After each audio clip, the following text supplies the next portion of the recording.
What is socio linguistics? Socio यानी social से निकला है। सोशियो लिंग्विस्टिक्स सोसाइटी में इसका क्या रोल होता है, कैसे लैंग्वेज चेंज होती है, कैसे लिंग्विस्टिक्स का प्रॉपर जो रोल है ना वो सारा इसमें हमने स्टडी करना है। Language is a social culture and geographical phenomena. Geographical यानी जो ज़मीन से मुतालिक होता है, belong to earth. There is a deep relationship between language and society. In a society, a person uses a language and conveys his ideas. जो हम already देख चुके हैं कि language का role क्या होता है. He communicates with the other people through language. Language is a source of communication in a society. अब wording जो है ना बहुत simple है यहाँ पे. Linguistics के पेपर में आप बस सिंपल वर्डिंग भी यूज़ करें ना, क्योंकि ये कोई ऐसा वो लिटरेचर तो ये है नहीं कि जिसमें आपको थोड़ी सी वर्डिंग परफॉर्म करने की ज़रूरत पड़ेगी या कॉम्प्लेक्स वर्डिंग। इसमें बहुत ही सिंपल, बिल्कुल टू द पॉइंट ही आप बात करेंगे तो वो ठीक रहेगा। बस ये थोड़ा सा देखें इंट्रोडक्शन में सिंपलेस्ट यहाँ पे बल्कि कहेंगे कि वर्डिंग यूज़ हुई है। तो ये बताया हुआ है द सोशल लिंग्विस्टिक्स। अब सोशल लिंग्विस्टिक्स का कंसर्न क्या है कि deals with language and society.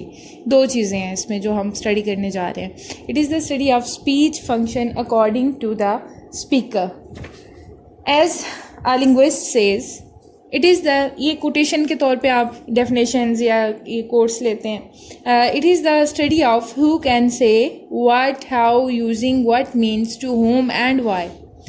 यानी सोशल लिंग्विस्टिक्स में उसका सामा पे ये लाइन है कि कौन कह रहा है, क्यों कह रहा है, किससे कह रहा है और कैसे कह रहा है, और यूजिंग व्हाट मीन्स, किस तरह से, क्या मीन्स, कौन से वो तरीके इस्तेमाल कर रहा है अपनी बात को कहने के लिए।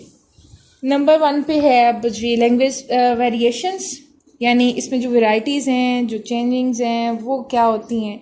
Language with its different varieties is the subject matter of sociolinguistics. अब सोशल लिंग्विस्टिक्स में मेन जो चीज़ होती है वो इसकी वेरिएशंस हैं जो हमने पढ़नी है। ये पॉइंट जो है ना ये छोटे छोटे ये नोट करते जाइएगा कि सोशल लिंग्विस्टिक्स उसको पहले आपने डिफाइन कर लिया, फिर इसमें लैंग्वेज और सोसाइटी दोनों का जो है वो हमने देखना है रिलेशनशिप, और उसके बाद मेन जो होता है इसमें हमने पढ़ना वो वेरिएशंस होती हैं वो देखनी होती हैं कि वो क्या क्या हैं। The language change from place to place. एक जगह से दूसरी जगह जब जाते हैं तो लैंग्वेज जो है वो चेंज हो जाती है। People of different ages, sex, social classes, occupation and cultural groups show variations in their speech. अब कैसे, क्योंकि अब जो किड एक बात कर रहा होता है उसकी वर्डिंग, उसकी लैंग्वेज की वो और वैरायटी में आ जाता है। कोई बड़ा बात कर रहा होता है वो और तरीके से, कोई अडल्ट करता है, कोई एजड पर्सन करता है वो और तरीके से करता है। तो ये वेरिएशंस हैं। फिर उसमें आगे क्लासेस आ जाती हैं, वो फिर सारी जो है ना वो आगे हम देखेंगे कि क्या वैरायटीज़ हैं, क्या मेजर वैरायटीज़ इन लैंग्वेज। यानी ये आप अब याद कर लीजिएगा कि ये क्वेश्चन जो है सोशियो लिंग्विस्टिक्स, उसमें आप लैंग्वेज की वेरिएशंस पे लिखते हैं। डायरेक्ट अगर ये ना हो कि पेपर में अगर डायरेक्ट आपको ये कहा गया है कि वेरिएशंस या वैरायटीज़ ऑफ लैंग्वेज डिस्क्राइब करें, या वहाँ पे आपको लिख दिया जाए जैसे यहाँ पे कोड है कि डिस्क्राइब कोड इन लिंग्विस्टिक्स, तो आप वहाँ पे कंफ्यूज हो जाएं कि अब ये क्या चीज़ आ गई है। एक एक पॉइंट को यहाँ पे आपने अंडरस्टैंड करना है ताकि पेपर, क्योंकि पेपर में जैसे अभी बिल्कुल फर्स्ट क्वेश्चन हमने पढ़ा था ना, तो ऐसे भी वहाँ पे क्वेश्चन आ जाता है कि लैंग्वेज इस सिस्टम ऑफ सिस्टम्स डिस्क्राइब, तो मतलब वो इस लाइन पे कंफ्यूज नहीं हो जाना कि ये क्या आ गया है, क्या वही होगा जो हमने पढ़ा होगा।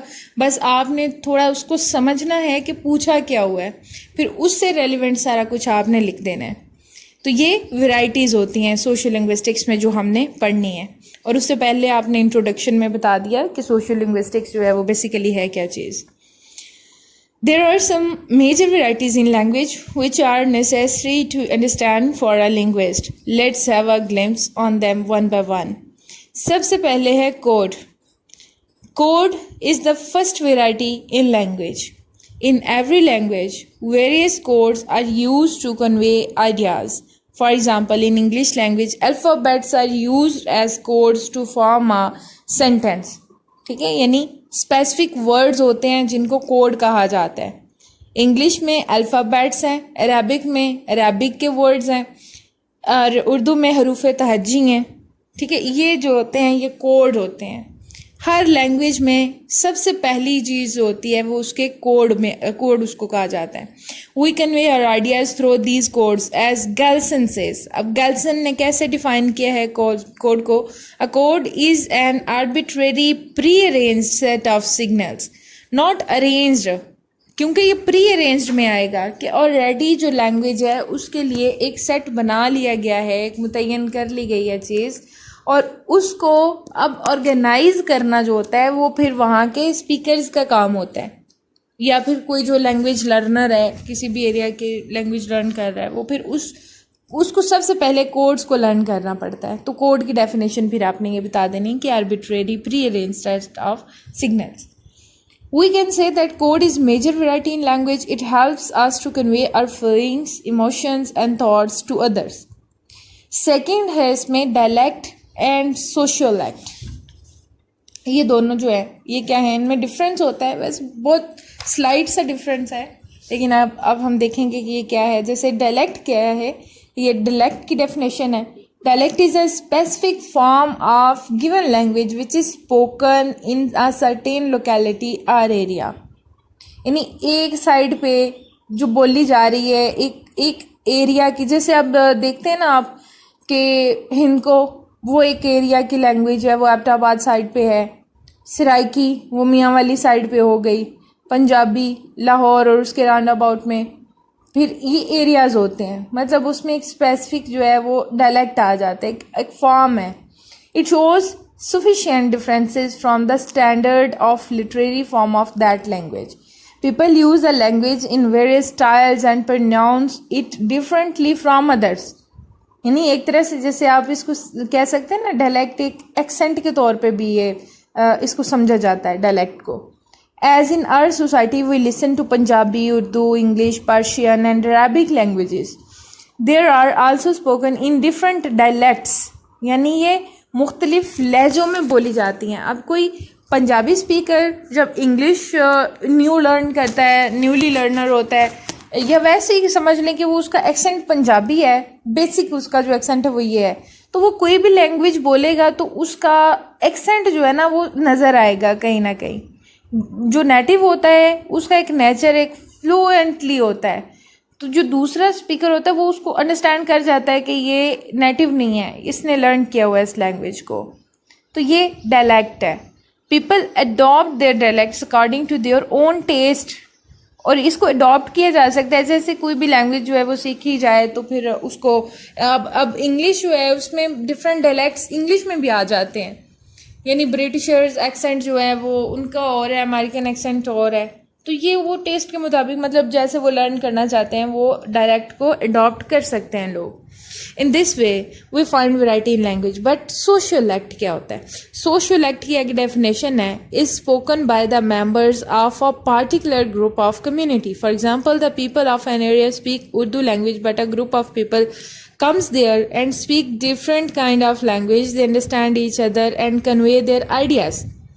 यानी डायलेक्ट जो है वो एक्सेंट की तरह हो गया, वो एक नेचुरल बेसिक उस जो बात करने का अंदाज होता है वो हो गया. सोशियोलेक्ट क्या होता है? सोशियोलेक्ट वो कि कोई भी स्पेसिफिक एरिया है, वहाँ पे कोई भी लैंग्वेज है, यहाँ पे एग्जांपल उर्दू की जैसे दी गई है, तो वहाँ के जो स्पीकर्स हैं वो उर्दू स्पीकर्स हैं. वहाँ पे कोई और लोग आते हैं, किसी और सोसाइटी, किसी और कल्चर से, या किसी और डायलेक्ट के लोग आते हैं, किसी और एक्सेंट के लोग आते हैं, वो आके अपनी ज़ुबान अब बोलते हैं. तो जब वो अपनी ज़ुबान बोल रहे होते हैं तो वो दोनों ऐसी वर्डिंग को यूज़ करेंगे, वो एक दूसरे के एक्सेंट को जैसे अडॉप्ट करने की कोशिश और उसमें बात करने की कोशिश करेंगे. तो इस तरह की जो लैंग्वेज होती है, जो एक ख़ास एरिया में ख़ास लोग जो हैं वो अपने अपने एक्सेंट के अकॉर्डिंग बोलते हैं, वो सोशियोलेक्ट हो गया. उसके बाद है isogloss. Isogloss a line which shows the degree of linguistic change. या फिर आगे कर लें इसकी definition. It means a chart by which the language change of an area is shown. ये छोटा सा ऊपर जो है ना यहाँ पे इमेज भी बना के दिखाया हुआ है, तो आपने क्योंकि डायग्राम्स जो है उसकी कोशिश करनी है कि मैक्सिमम बना सकें, तो इस तरह की बना लीजिएगा.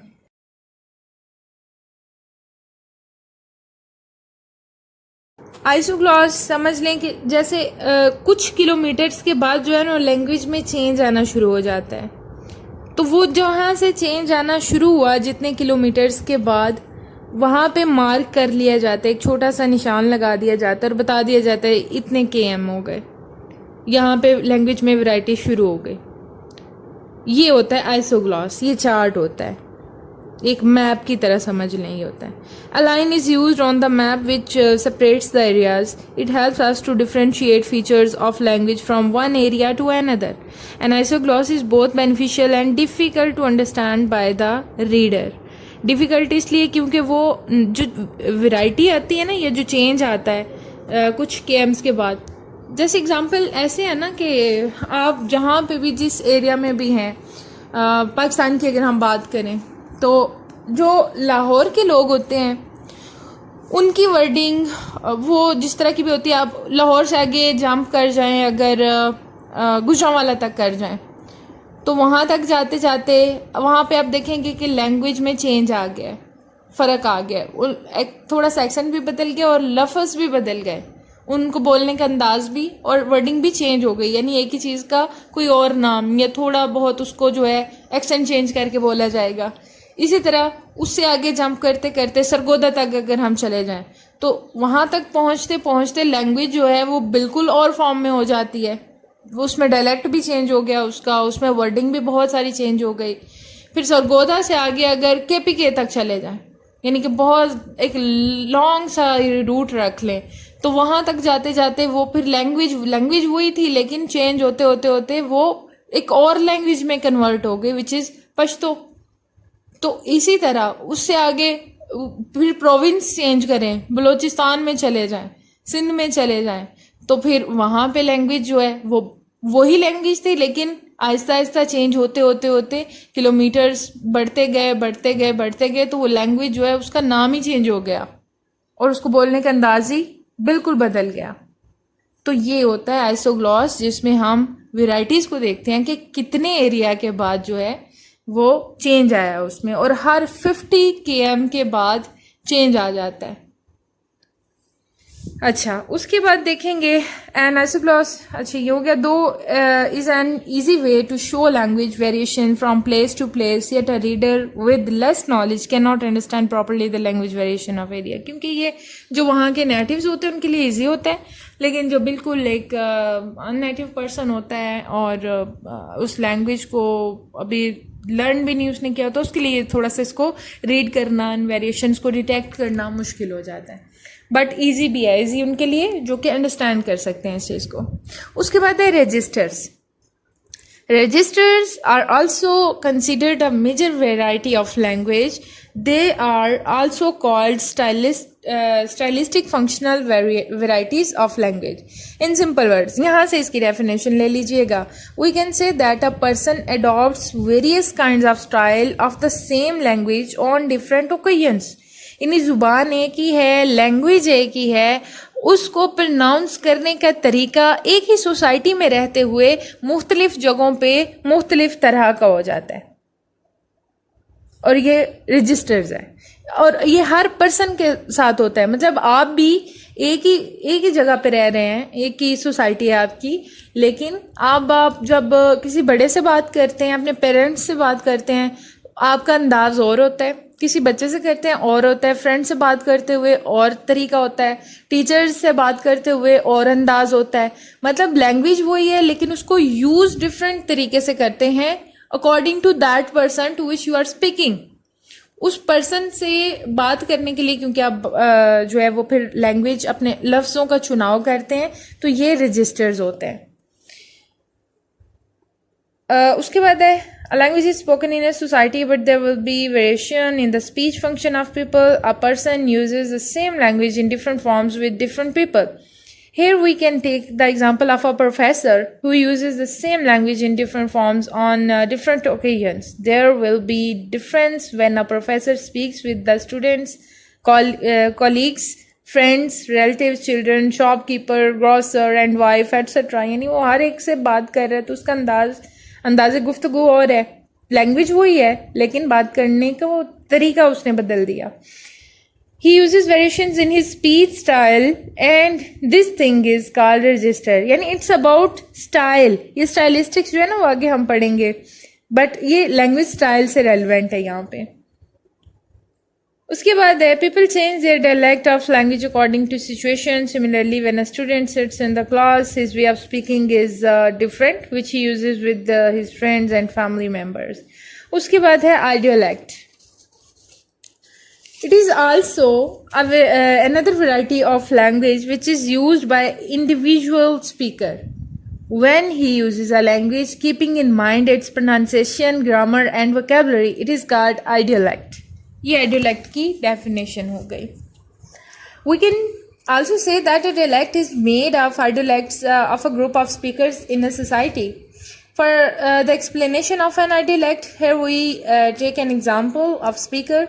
As we know that the people of an area speak Urdu language fluently and understand it, but from them a person comes on the stage and he makes a speech in some other language, keeping in mind its grammar and vocabulary. He uses ideolect.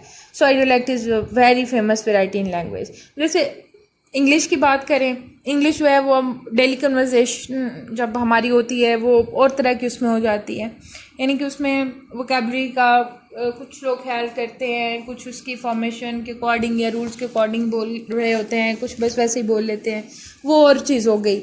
लेकिन जब उस language को, कोई भी language है, उसको proper उसकी grammatical rules के अकॉर्डिंग बोलना पड़ेगा और उसका जो प्रोनाउंस करने का वर्ड्स को तरीका है उसके मुताबिक वो सारा कुछ जहन में रखते हुए फिर कोई ज़ुबान जब बोली जाती है, जैसे कि एक स्पीच की फॉर्म ले लें, कोई स्पीच करनी है किसी ने, तो वो जिस लैंग्वेज में भी करेगा वो उस लैंग्वेज की वो ग्रामेटिकल एरर उसमें कोई नहीं करेगा, उसकी वर्डिंग एरर नहीं होगी, उसके जहन में उसकी सारी जो है वो पंक्चुएशन का भी उसे पता होगा, कहाँ पे ठहरना है, कहाँ पे अपनी बात पे थोड़ा स्ट्रेस देना है, कहाँ पे वर्ड्स को प्रोनाउंस कैसे करना है. ये होता है आइडियोलैक्ट. जैसे ये एक ही लाइन में ये बता दिया गया ना कि by keeping in mind its pronunciation, grammar and vocabulary it is called idiolect. तो ये इसकी डेफिनेशन कर लीजिएगा.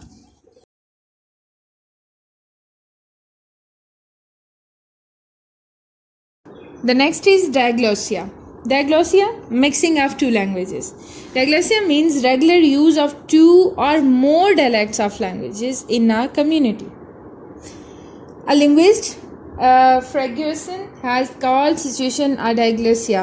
As in Pakistan, we find many examples of diglossia. Here the people use Urdu, Punjabi and English. Common language जो हैं वो यही हैं. People use these languages regularly. They speak them at the same time. मतलब एक line में भी different words जो हैं ना वो हो सकते हैं इन 2-3 लैंग्वेजेस के या इससे भी ज़्यादा लैंग्वेजेस के. तो ये डायग्लोसिया होता है. मतलब not only 2 languages but maximum भी हो सकती हैं, कोई इनकी क्वांटिटी नहीं है, यानी 2 या 2 से ज़्यादा लैंग्वेजेस जब मिलती हैं तो वो डायग्लोसिया बनाती हैं.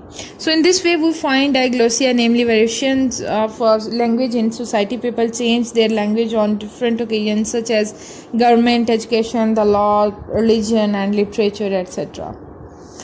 ये सिर्फ मिक्सिंग को कहेंगे, यानी कि एक नेटिव जो है वो कहीं का वो एक लैंग्वेज में बात कर रहा है लेकिन वो और भी उसी कंट्री में कर लें कि और भी लैंग्वेजेस प्रेजेंट हैं वो उनको भी उसमें यूटिलाइज करता है. तो ये डायग्लोसिया है.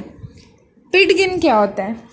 पिडगिन जो है वो है the pidgin is another variety of language. ये आगे डेफिनेशन है. Pidgin is mixture of elements from different languages.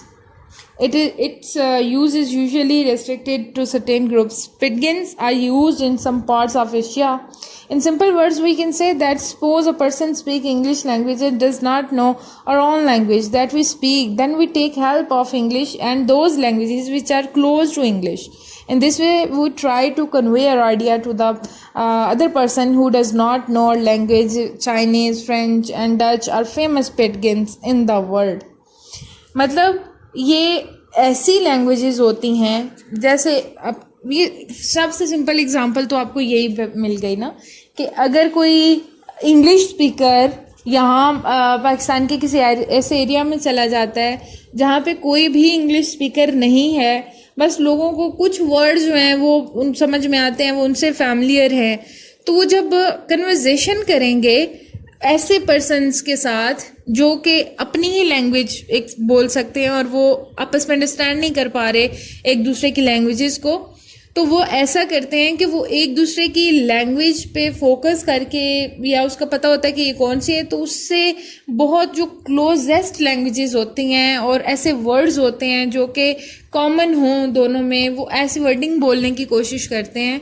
तो वो जो इस तरह का मिक्सचर होता है, यानी अपने आइडियाज़ कन्वे करने के लिए टू द अदर पर्सन, जिसको कि कोई पता नहीं है कि आपकी लैंग्वेज क्या है, ना आप जानते हैं उसकी लैंग्वेज की फॉर्मेशन कैसे होगी या आप कैसे कन्वे कर सकते हैं, लेकिन you try by mixture of some other languages, उनको मिक्स करके या कुछ वर्डिंग ले लेते हैं तो फिर बात करते हैं, तो ये होता है पिटगिन। उसके बाद क्रियोल है। ये स्टेप बाय स्टेप सारी चीज़ें आप भी याद रखिएगा, ये ना हो कि आप क्रियोल को पहले लिख दें पिटगिन को बाद में लिख दें, क्योंकि पिटगिन के बाद डायग्लोसी आता है, फिर पिटगिन, और फिर उसके बाद क्रियोल की फॉर्मेशन होती है। क्रियोल क्या है? When a pidgin becomes a language it is called a creole. जब एक पिटगिन यानी कि मिक्सचर हुआ कुछ लैंग्वेजेस का और उससे एक नई ज़ुबान वजूद में आ गई और उसको एक नया नाम दे दिया गया, तो वो क्रियोल बन जाती है। Creole can also be called such language is as is mixture of many other languages. When people speak the mixture of languages and also understand them, it is regarded as creole. These kinds of languages are require grammar, vocabulary and sound system. फिर उसमें वो बाद में rules रख लिए जाते हैं जब वो एक बन जाती है एक ज़ुबान। And this way it can be spoken by many people as their first language. A creolized language is mixed natural language composed of elements of different languages of nearby areas. Well-known examples are the creoles of island and बल्कि इससे सबसे ज़्यादा जो आपको अच्छी example है वो उर्दू की मिल जाती है, क्योंकि उर्दू में क्या है कि संस्कृत के वर्ड्स हैं, फिर टर्किश वर्ड्स हैं, फिर रोमन वर्ड्स हैं, उसके अलावा अरेबिक वर्ड्स हैं।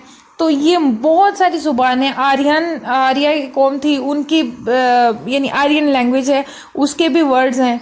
तो ये सारे मिलके जो है ना ये पिटगिन बन गया था, और पिटगिन के बाद इसको एक लैंग्वेज प्रॉपर बना दिया गया और फिर इसका नाम जो है वो उर्दू रख लिया गया।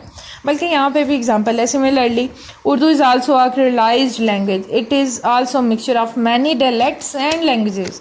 We find Punjabi, Sindhi, Pashto, English, Persian and many other words of languages in Urdu language. Thus it becomes a creole. So we can say that social linguistics is the study of speech functions of the speakers which are varied from place to place. यानी कि language जो होती है क्या changing उसमें आते हैं एक जगह से दूसरी जगह, from one place to another place, how it changes.